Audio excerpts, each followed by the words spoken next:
아멘. 은혜로운 찬양 감사합니다. 제가 뒤에서 찬양을 들으면서요, 상당히 은혜를 받았습니다. 왜냐면 아까 처음에 부른 가사 중에 겁과 두려움 없어지리니 주의 친절한 팔에 안기세. 솔직히 여기 설 때마다 항상 두렵거든요. 예, 너무 떨려서. 근데 좀 찬양 들으면서 좀 편안함을 느꼈고, 그 두 번째 감사 찬양이잖아요. 그래서 그 찬양 들으면서도 너무 얼마나 감사한지, 저는 부족하고 연약하고 뭐 어떤 환경에 있을지라도 어쨌든 이렇게 이곳에 불러주시고 또한 세워주신 것에 대해서 정말 감사하구나라는 것을 한번 생각해 보았습니다. 그래서 더욱더 그래서 은혜로운 찬양이었던 것 같습니다. 잠깐 물 좀 마시겠습니다. 제가 오늘 말씀 준비를 하면서요, 제가 지난 시간 동안 마음이 어땠을까요? 너무 떨려갖고 진짜 너무 긴했고 편히 두 다리 뻗고 잘 못 잤습니다. 정말입니다. 예. 설교는 항상 그런 것 같아요. 부담도 되고 뭐 어려운 자리고 단순하게 뭐 제 이야기를 하는 게 아니라 하나님 말씀을 전하는 것이기 때문에 늘 항상 부담되고 어려운 자리가 이 자리가 아닌가 생각해 봅니다. 제가 오늘 본문을 보면서요, 말씀을 정할 때 제가 지난 시간 동안 말씀을 뭘로 정할까 이렇게 곰곰이 생각을 해보았습니다. 솔직히 성경에는 너무 많은 이야기들이 있잖아요, 그렇죠? 너무 많이 있는데 어떤 주제를 가지고 설교를 할까 했는데 아무리 뭐 나름대로 기도도 하고 했는데도 생각이 안 나는 거예요. 그래서 걱정했는데 어느 순간에 게으름에 대한 단어가 떠올랐습니다. 게으름. 왜냐면요, 요즘 날씨가 점점 더 더워지고, 그렇죠? 더워지고 귀찮지 하다 보면 뭐가 생깁니까? 게으름이 생기게 되기 때문입니다. 그래서 게을러지지 않도록 말씀을 통해서 정신을 바짝 차리고자 오늘 본문의 말씀을 한번 정해 보았습니다. 오늘 말씀 제목이 뭐죠? 슬기로운 개미생활. 좀 익숙하죠? 약간 표절 논란이 약간 제목이 표절 논란이 있을 수도 있죠. 왜냐면요, 저는 보지 중에 예전 한창 슬기로운 뭐가 있었죠? 저 아시는군요. 예, 슬기로운 의사생활이라는 제목이 있었는데요. 지혜로운 개미생활 할까 하다가 좀 재밌게 해보자 해서 뭐 슬기나 지혜나 뭐 단어는 달라도 개념은 그래도 비슷하게 같은 거니까 그래서 슬기로운 개미생활로 한번 이렇게 정해 보았습니다. 그래서 이 제목을 정하면서 제 스스로 마음이 얼마나 뿌듯한지 몰랐습니다. 정말 제목을 잘 지었구나 그런 생각을 해보기도 했습니다. 요즘에는 초등학교 과목 중에 그런 과목이 있는지 모르겠지만 예전에는요, 슬기로운 그 생활이라는 과목이 있었어요. 요즘에는 초등학교 때 있는지는 모르겠어요. 그렇죠? 저희 때는 분명 그 과목이 있었어요. 그렇죠? 예. 예. 그래서 어쨌든 오늘 말씀을 보면서 슬기 또한 개미를 통해 배우는 지혜를 통해서 또한 말씀을 나누고자 합니다. 먼저 여러분 고대 그리스의 이야기를 보면요, 이런 이야기가 있다고 합니다. 혹시 여러분들이 아시는 내용인지는 모르겠지만 어떤 이야기냐면요, 땅이 있어도 개가 나지 않고 게으름만 피우는 두 아들이 있었다고 합니다. 근데 이제 아버지가 나이가 들어서 죽게 되었습니다. 아버지는 게으른 두 아들들에게 마지막으로 유언을 합니다. 뭐라고 유언을 했을까요? 뭐라고 유언하냐면요, 그동안 내가 모은 황금을 주위 땅에 묻어 놓았으니 너희들은 그 황금을 캐내어 잘 살길 바란다. 그러니까 내가 주위의 땅에 황금을 묻어 놓았으니 너희들은 그 황금을 캐내어 잘 살길 바란다. 그럼 두 아들들이 그 다음날 황금을 캐러 갔을까요, 안 갔을까요? 아마 저뿐만 여러분들도 아마 당장이라도 가겠죠, 그렇죠? 그래서 이 두 아들들이 그 다음날 꼬투 새벽부터 두 아들은 경쟁이 붙었습니다. 과연 형이 황금을 캐낼 것인가, 아니면 동생이 황금을 캐낼 것인가. 열심히 땅을 팠습니다. 그 다음날도 열심히 땅을 팠습니다. 땅을 파다 보는데 금이 나왔을까요, 안 나왔을까요? 안 나왔어요. 어떻게 하셨어요? 제 본문이 유출됐나요? 예, 안 나왔어요. 근데 이 형제들이 어쨌든 땅을 팠는데 금이 안 나와서 어떻게 허탈할 수도 있잖아요, 그렇죠? 있는데 어쨌든 땅이 판 게 아까워서 그곳에다가 곡식의 씨앗을 심게 됩니다. 그래서 곡식의 씨앗을 심기로 하고요. 그리고 나서 가을이 되어서 추수할 때가 되었을 때 곡식이 익어서 황금 물결을 이루게 되었습니다. 길 가는 사람들이 다 놀라서 물어봅니다. 이 집 땅은 누구 땅인데 이렇게 곡식이 잘 되었습니까? 두 아들은 그제서야 깨달았다고 합니다. 부지런함으로 얻은 열매가 바로 아버지가 물려주신 황금이었구나라고 이렇게 깨닫게 되었다고 합니다. 여러분은 이 이야기에서 무엇을 어떤 생각이 드십니까? 여러분, 동서고금을 막론하고요, 부지런함은 가장 귀하게 꼽는 덕목 중에 하나입니다. 그렇지만 반대로 게으름은요, 동서고금을 막론하고 가장 버려야 할 덕목으로 꼽습니다. 우리 믿음의 사람들도 마찬가지입니다. 세상 사람들보다 더 부지런하고 더 성실하고 더 신실해야 되지 않겠습니까? 그래서 제가 처음에 신학교에 들어갔을 때 한 교수님이 목사의 길을 가려고 입학한 신학생들을 향하여 이렇게 말씀하셨습니다. 먼저 인간이 되십시오. 그리고 학자가 되십시오. 그리고 교사가 되십시오. 그리고 나서 목사가 되십시오. 진리의 길을 걸어가기 전에 먼저 한 사람으로서 먼저 모범된 인간이 되라고 하는 것이었죠. 그리고 남을 가르치기 전에 먼저 스스로 학자가 되어서 신학을 연구하라고 했던 것이었습니다. 그리고 모범된 사람이 되고 학문의 분명한 경지에 올랐을 때 비로소 남을 가리키는 교사가 되고 그리고 난 다음에 목사의 길을 걸어가라. 저는 아직도 이 교수님이 하신 말씀을 잊지 않고 생생하게 기억하고 있습니다. 여러분 또한 중세기 영적 지도자를 보면요, 우리가 날마다 쌓여야 할 그런 수많은 죄악들이 있지만 그 중에서 7가지 가장 큰 죄악이 있다고 합니다. 그 7가지 죄악은요, 첫 번째는 바로 하나님께서 제일 싫어하시는 교만입니다.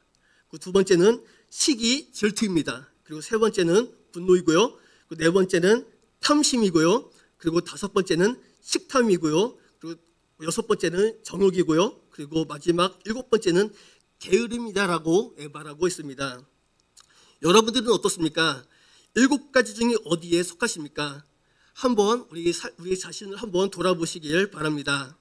오늘 읽은 본문은 바로 그 게으름에 대한 경고와 교훈을 주는 지혜의 말씀이 기록되어 있는 것을 볼 수 있는데요. 잠언은 지금으로부터 약 3000년 전에 쓰여진 글입니다. 그러나 잠언에서 말씀하는 그 말씀에는요, 2025년도를 살아가는 우리의 실생활 속에서도 적용할 수 있는 지혜들이 참 많이 담겨 있습니다. 그래서 잠언은 뭐라고 합니까? 지혜의 책이라고도 불리기도 합니다. 우리의 삶을 보면요,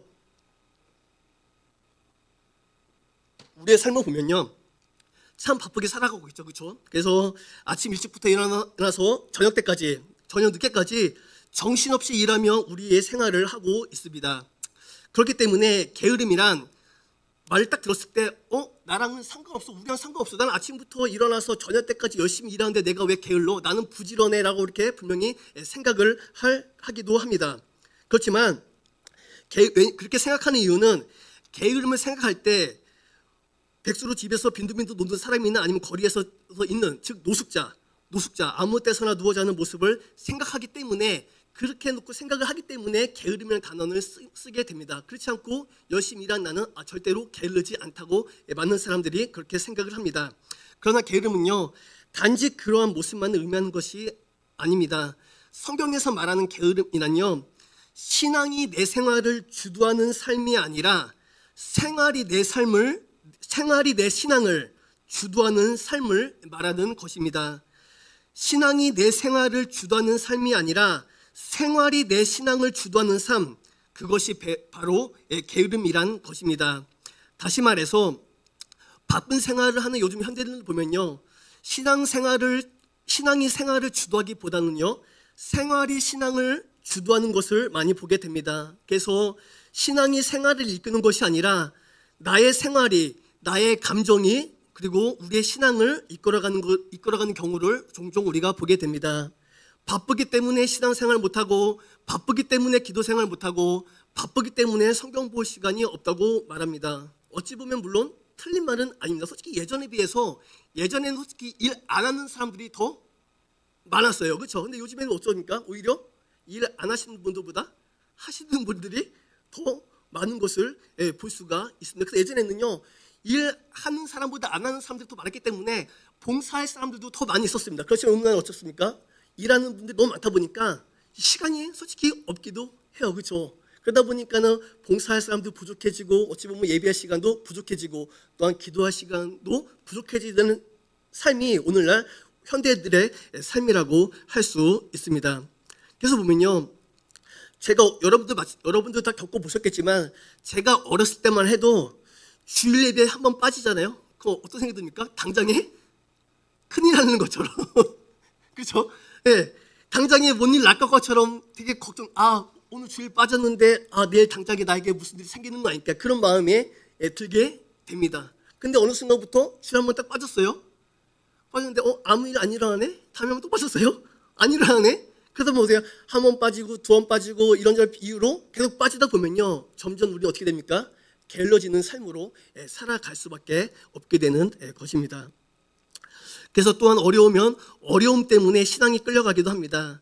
바쁜 생활에 끌려가는 인생이 바로 게으른 신앙이라는 것입니다. 그래서 오늘 본문 6장 6절 보면요, 우리에게 이렇게 권면합니다. 그래서 6장 6절 보면요, 같이 읽겠습니다. 게으른 자여 개미에게 가서 그가 하는 것을 보고 지혜를 얻으라. 아멘. 우리가 개미에게 배워야 할 신앙의 지혜는 어떠한 모습입니까? 그것은 바로 게으름과 또한 나태를 경계하라는 말씀입니다. 솔로몬은요, 앞날을 준비하는 부지런한 삶을 나타내기 위해서 개미를 예로 들었습니다. 6절 8절 보면요, 이렇게 기록되어 있습니다. 우리 6절부터 8절 같이 읽겠습니다.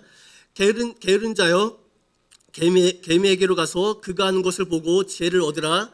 7절, 개미는 두려움도 없고 감독자도 없고 통치자도 없을 때. 8절, 먹을 것을 여름 동안에 예비하며 추수 때에 양식을 모으느니라. 아멘. 솔로몬은요, 이 개미의 부지런한 생활 방식과 여름 내내 쉬지 않고 일하는 습성을 유심히 관찰하면서 인생을 어떻게 살아가야 하는지 그 지혜를 얻으라고 권면한 것을 볼 수 있습니다. 개미는요, 누가 강제로 시켜서 일하는 것이 아니라 스스로 자발적으로 부지런하게 움직입니다. 개미는 누가 움직이고 조종하는 감독관이 없어도 먹을 것을 모으기 위해서 수고를 다한다는 사실입니다. 개미가 부지런하게 일하며 먹을 것을 저축하는 데 반해 나태하거나 게으른 사람은요, 자신들이 현재 하는 행동들이 미래의 궁핍과 굶주림을 가져다 줄 것을 뻔히 어찌 보면 알면서도 어리석게도 이를 외면하고 하나도 대비하지 않는다는 사실입니다. 여러분, 우리가 잘 아는 창세기 6장에 보면요, 노아의 이야기가 나옵니다. 6장에 보면요, 노아가 하나님 말씀대로 방주를 만들죠. 그렇죠? 근데 만약에 노아가 방주를 만들다가 게을러져서 힘들어하고서 노아의 방주를 만들지 않았다면 과연 노아가 그 재난을 피할 수 있었을까요? 절대로 피할 수 어찌 보면 없을 수도 있었겠죠. 그렇죠? 예. 그리고 우리가 잘 아는 창세기 41장에 보면요, 요셉이 바로의 꿈을 해석하고 나서 해석했음에도 불구하고 게을러갖고 7년의 풍년이 왔었을 때 그때 곡식을 저장해 두지 않고 그냥 있었다면요, 앞으로 다가올 7년 후년이 있었을 때 과연 이 요셉이 살아남을 수 있었을까요? 가족들이 살아남을 수 있었을까요? 아마 제 생각에는요, 아마 살아남지 못했었을 것입니다. 그래서 오늘 말씀은요, 미래에 있을지 모르는 어떤 궁핍이나 곤란을 위해서 그 어떤 준비나 대비도 취하지 않고 방관하는 무책임한 나태한 자들의 삶을 질책하고 있습니다.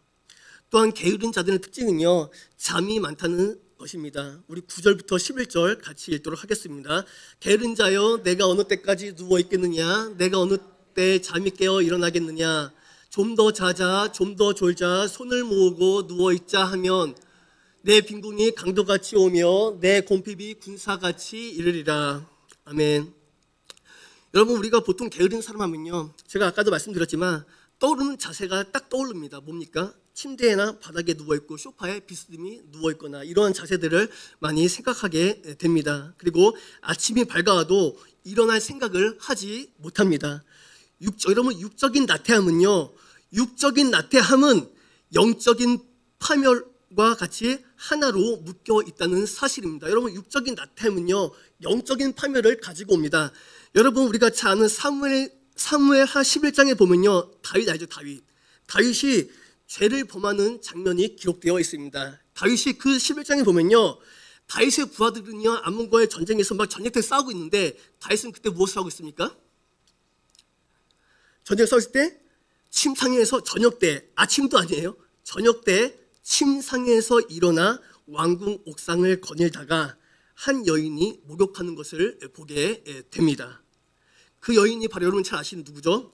우리아의 아내 밧세바였죠. 그렇죠? 결국에는 그 밧세바를 탐하게 되고 그 밧세바의 남편 우리아까지 죽이게 되는, 결국 간음죄와 살인죄를 저지르게 되는 그런 죄를 범하게 됩니다. 물론 나중에 다윗은 하나님께 회개하고 용서를 구하고 그 결과 구했기 때문에 그 결과 국류가 용서를 경험했지만, 다윗이 만약에 그때 침상에 누워있지 않고 부하들과 같이 전쟁에서 싸워서 있었더라면 그러면 과연 그런 간음죄를 지었을까요? 아마 제가 볼 땐 싸우기 바빠서 그런 간음죄도 아마 저지르지 않았을 것입니다. 그래서 이렇기 때문에 여러분, 육적인 나태함은요, 영적인 그런 게으름과 파멸을 몰고 오기 때문에 우리가 뭡니까? 육적인 게으름에 대해서 우리가 늘 나태함에 대해서 경계하고 조심해야 합니다. 그러므로 저와 여러분은요, 영적으로 나태하지 말고 게으르지 마시고 부지런하시길 주님의 이름으로 축원합니다. 또한 게으른 사람은요, 결국 하나님을 찾는데도 소홀하게 되고요, 게으른 사람은 기도를 태만시하게 되고요, 나태한 마음으로 성경을 덮어둔 채 읽지도 않을 것입니다. 솔로몬은요, 게으른 삶을 경계하면서 게으른 자는 결국 가난해지고 궁핍한 삶을 살게 될 것이라고 말하면서 동시에 솔로몬은요, 자신이 주어진 일에 최선을 다해 일하는 개미들과 같이 성실한 삶을 살아가는 지혜로운 자가 되어야 한다고 권면을 합니다. 제가 얼마 전에, 제가 TV를 잘 보진 않지만 제가 가끔가다 미우새란 TV를 봅니다. 미우새 잘 아시죠? 왜냐면 제가 바로 미우새이기 때문입니다. 제가 바로 미우새 때문에 보는데요, 남일 같지가 않아서 반성하면서 봅니다. 거기 보면요, 최근에 거기 보면 윤시훈이라는 그런 그 배우가 나오는데, 이 사람이 옛날에 그 제빵한 김탐구 아시죠? 거기 주인공이었는데 이 사람의 생활 패턴을 봤거든요. 혹시 보셨나요? 와, 완전 계획적으로 몇 시에 뭐 정확하게 알람 일일이 다 맞춰놓고 그 계획대로 따다닥 다 하는 거예요. 그리고 자기는 나태한 게 너무 무섭다고 보통 거실 딱 들어가면은 당연히 소파라는 게 있어야 되는데 거실에 소파가 없어요. 바로 긴 테이블과 딱딱한 의자가 있어요. 자기는 바로 눕는 게 너무 싫다고, 나태해지는 게 싫다고 그렇게 철저하게 자기 관리하더라고요. 그래서 그 모습을 보면서 저 사람은 속된 말로 나쁜 짓이나 뻘짓을 할 시간도 없겠구나. 너무 그렇게 바쁘니까 하니까는 이게 물론 몸은 고단하고 힘들 수 있지만 어때요? 되게 건강한, 정신적으로 또한 뭐예요?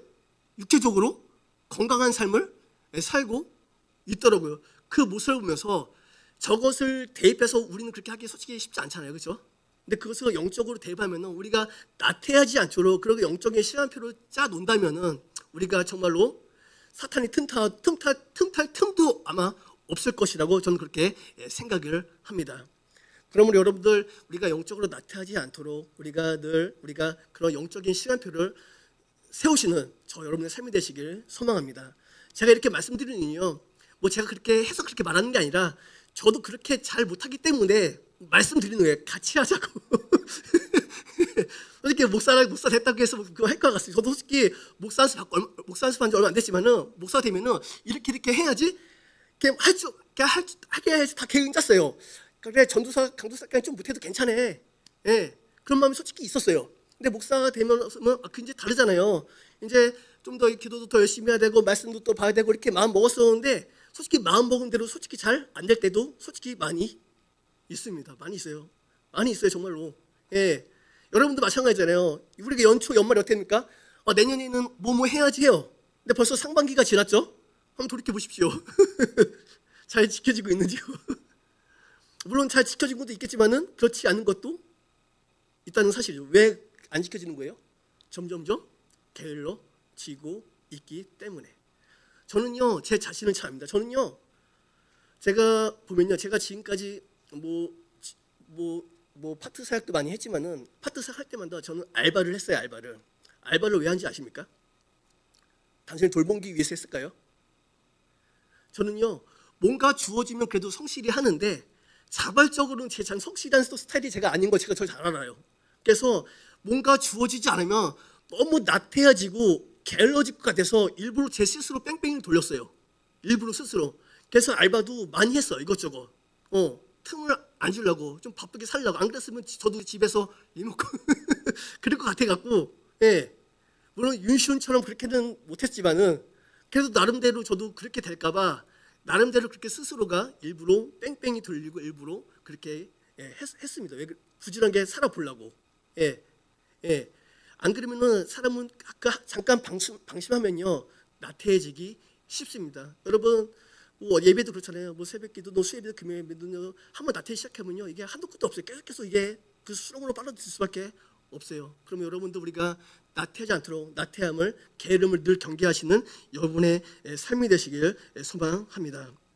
여러분 잠언이 기록된 지 수천년이 지난 지금에도 인간이 이 세상을 살아갈 때 필요한 기본적인 조건들을 변하지 않고 그대로 남아있는 것을 볼 수 있습니다. 시간이 금방 가네. 빨리 얘기해요. 예. 솔로몬은요 세상 사람들이 살아가는 그 삶의 방식을 따라가지 말고 하나님의 방식대로 살아갈 것을 거듭해서 강조하며 그것이 지혜라고 가르치고 있습니다. 사랑하는 성도 여러분, 세상을 살아가는 지혜가 성경에 이 잠언에 분명히 기록되어 있습니다. 오늘도 기록된 말씀을 통해서 하나님의 말씀을 따라 살아갈 수 있는 참된 지혜자가 되시기를 주님의 이름으로 축복합니다. 그렇다면요 오늘 말씀을 통해 우리는 무엇을 깨달을 수 있을까요? 먼저는요 우리는 부지런해야 한다는 사실입니다. 오늘 잠언에 보면요 부지런함에 대한 강조로서 게으름에 대하여 경고하고 있습니다. 게으름에 대해서 성경은 얼마나 강조하고 또한 경고를 하는지 오늘 본 말씀인 잠언 6장인데도 불구하고 잠언서 24장에도 한 번 더 나오는 것을 볼 수 있는데요. 24장 1절에서 보면 이렇게 시작을 합니다. 우리 보면요. 같이 읽겠습니다. 너는 악인의 형통함을 부러워하지 말며 그와 함께 있으려고 하지도 말지니라. 아멘. 그러면서 24장 끝부분에서 오늘 말씀이 또 나옵니다. 33절, 34절 보면요. 같이 읽겠습니다. 내가 좀 더 자자, 좀 더 졸자, 손을 모으고 좀 더 누워있자 하니 내 빈궁이 강도같이 오며 내 궁핍이 군사같이 이르리라.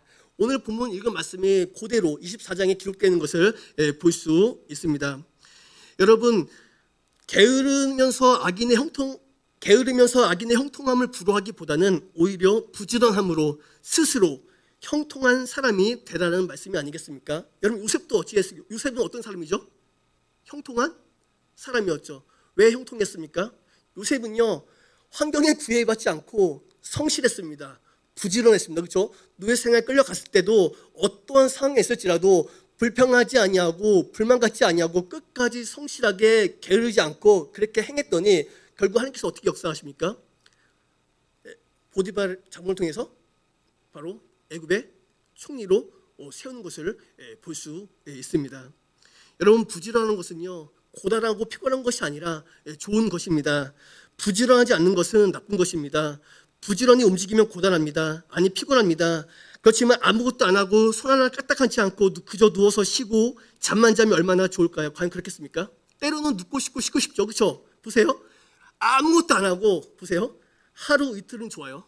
근데 일주일, 한 달, 1년, 2년 아무것도 안 하고 누워만 있어요. 그럼 어떨까요? 몸이 편한 게 아니라 엄청 고통이겠죠. 여러분 한 달, 두 달 지내잖아요. 그럼 몸에서 반응이 와요. 적신호가. 몸에서 계속 사인을 보내요. 그때 어떻게 됩니까? 움직이겠죠. 움직여서 그것을 극복해야 되는데 안 움직이고 가만히 있으면 어떻게 됩니까? 계속 적신호가 와서 건강이 결국 해치게 되는 것입니다. 움직이지 않는 것은요 건강의 적신호입니다. 그러므로 부지런히 움직여야 되고 내 마음대로 부지런히 움직일 수 있다는 것 자체가 축복입니다. 그래서 믿음도 마찬가지입니다. 여러분 믿음도 보면요 성령님이 끊임없이 우리에게 신호를 보내주십니다. 데살로니가전서 5장 16절에서 18절을 보면요 여러분 잘 아시는 항상 기뻐하라, 쉬지 말고 기도하라, 범사에 감사하라, 이것이 그리스도 예수 안에서 너희를 향하신 하나님의 뜻이니라. 그렇죠? 하나님께서 말씀을 통해서 우리에게 끊임없이 신호를 분명히 우리에게 보내주십니다. 근데 신호가 오는데도 움직이지 않아요. 바로 움직이게 되는데 계속 움직이지 않으면 어떻게 됩니까? 믿음이 점점점 소멸되어지고 줄어들게 되어지고, 그렇죠? 결국에는 사라질 수도 있게 되는 것입니다. 부지런히 기뻐하지 않으니까 얼굴이 근심으로 축 늘어집니다. 그리고 얼굴만 늘어지는 것이 아니라 온 몸이, 마음이, 생활 전체가 근심으로 가득 차게 됩니다. 부지런히 기도하지 않으니까 응답이 없습니다. 또 안 좋은 일이 생겨도 벗어나지 못합니다. 부지런히 감사하지 않으니까 행복은 사라지고 불행이 가득한 사람으로 바뀌어 버립니다. 여러분, 웃음 치료를 하는 사람들이 말하기를 이렇게 말한다고 합니다. 행복하니까 웃는 것이 아니라 뭐라고요? 웃으니까 행복이 시작된다고 이렇게 말을 한다고 합니다. 한번 따라해 보겠습니다. 부지런히 기뻐하자. 부지런히 기도하자. 부지런히 감사하자. 아멘. 성령님이 신호를 보내주시면 부지런히 움직이는 것은 내가 정말 건강하고 모든 부분이 정상이라는 증거입니다. 반대로 성령님이 아무리 신호를 보내셔도 움직이지 않는 것은 적신호가 아닐 수 없습니다. 그래서 오늘 말씀을 다시 한번 보면요, 6절 보면요, 게으른 자여 개미에게 가서 그가 하는 것을 보고 지혜를 얻으라.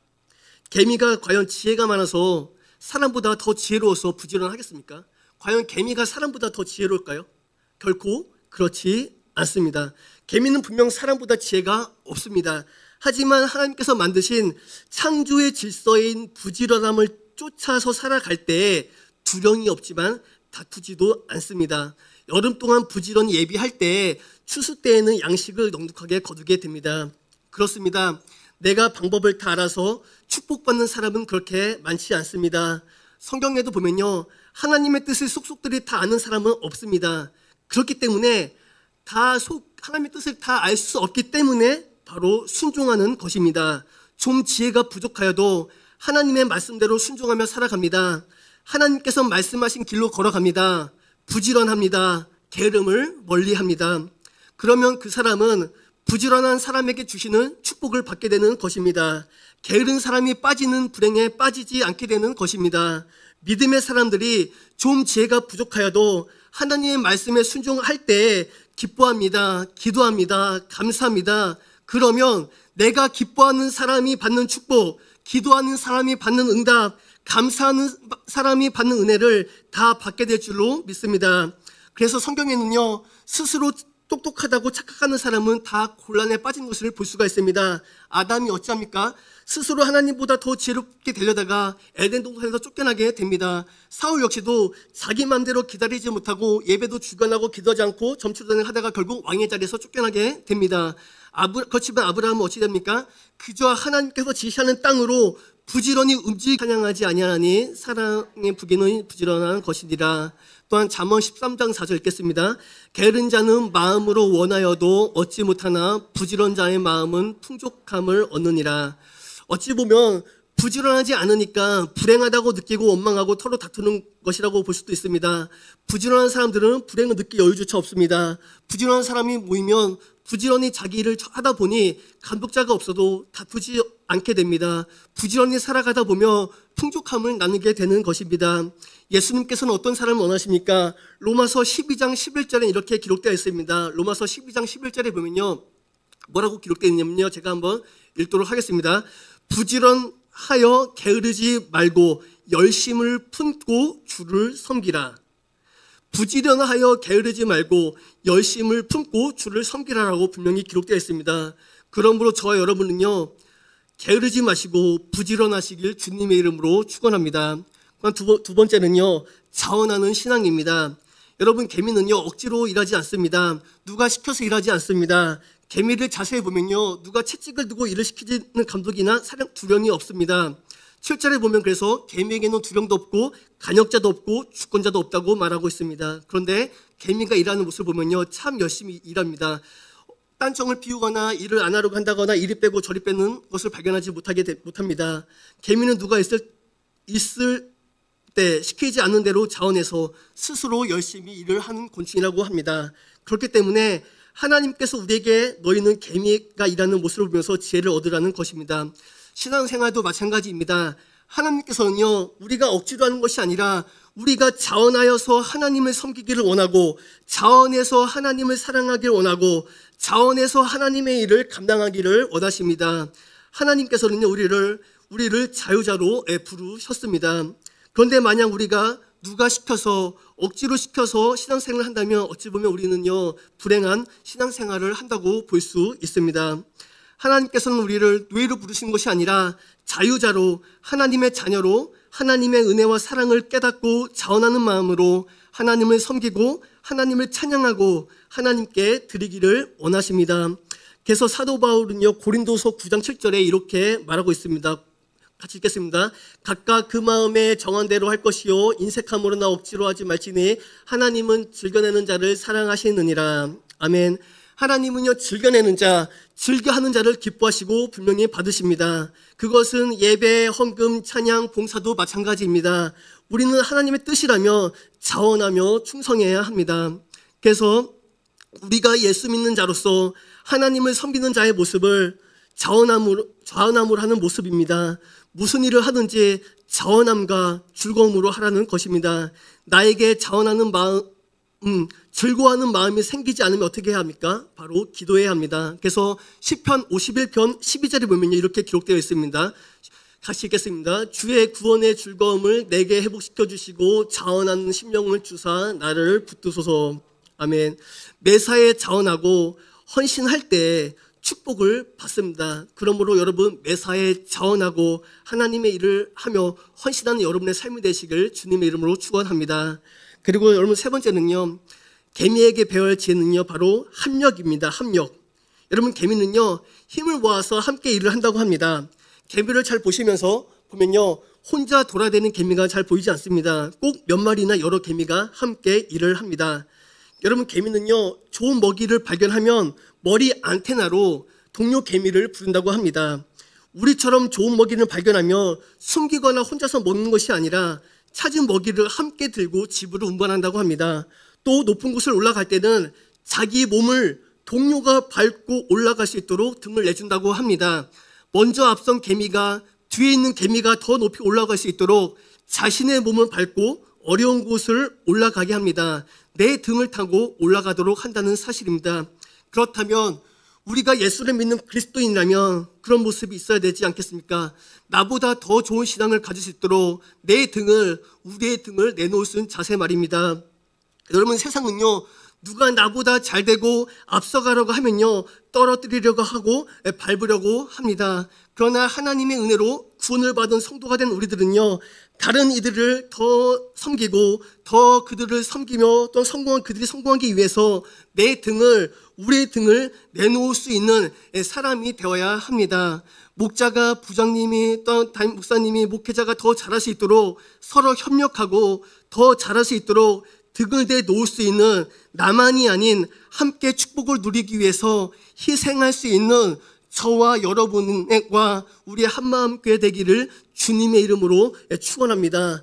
제가 말씀드린 대지 중에 제가 하고 싶은 말이 바로 이 세 번째입니다. 서로 합력하는 거.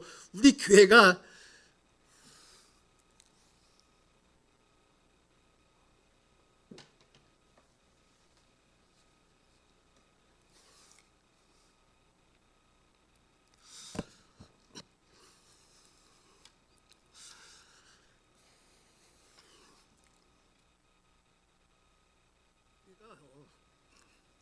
서로 사랑하고 합력하기 소망합니다. 서로 도우면서 누가 잘하면 더 잘할 수 있도록 도와주고, 서로 못하면